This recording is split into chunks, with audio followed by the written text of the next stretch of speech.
His skills in Grand Rapids tonight. He joins us from Al & Bob's Sports. Always fun to get out the bow this time of year, isn't it?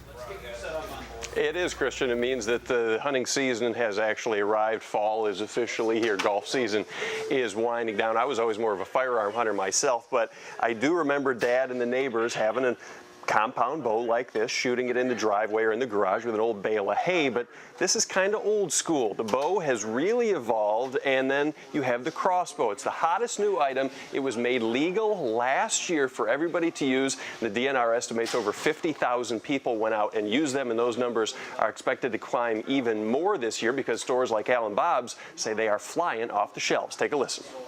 Just in the last couple of years, Michigan has really relaxed their laws basically about crossbows. They're basically open to everybody to use now during both the archery and the firearm seasons in Michigan. It used to be for disability only, Only right? for disabled, yes. And that is now open to everybody over the age of 12, and really has kind of opened up a whole different side to, archery deer season in Michigan. So you feel like you're using the gun, you've got the sight. Do you have to be as steady with this, or do they have to be as close with this as they would with the traditional? The accuracy range of a crossbow is very similar to that of a compound. The difference being they're much easier to learn on. There's not as much practice required, and there are also a lot of aids to help draw these crossbows back.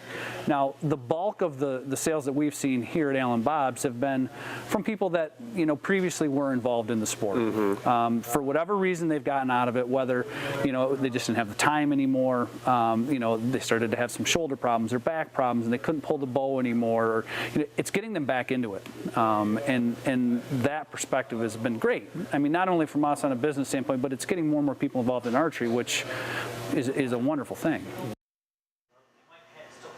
That said, there is a bit of a dividing line. It seems that the crossbow maybe isn't as viewed as favorably by the old school bow hunters, but hey, if you're getting out in the woods and you are hunting, it doesn't really matter what you're using because it is legal and there's nobody hunting with you. You are by yourself. Now, you see him wearing a vest here. This is one of the newest safety innovations the last few years. It's got a big strap you see on the back here. This straps onto the tree, and then you've got harnesses and straps that go around your legs here and everything, because if you are up in a tree stand like these, you got to be safe. So it is making hunting safer, the crossbow making hunting easier and more accessible for a lot of people, and we will see how the harvest goes. Of course, bow season opens on Friday, and then firearm season opens in November 15th, and then you've got muzzleloader season and stuff. Either way, let's just get a lot of these deer off our roads, because I don't like driving at night with a lot of deer. There's a lot of them out there, isn't there? I know, it's bad. All right, so are you going to test it out? I always want you to try stuff out. I want to see if you can do it.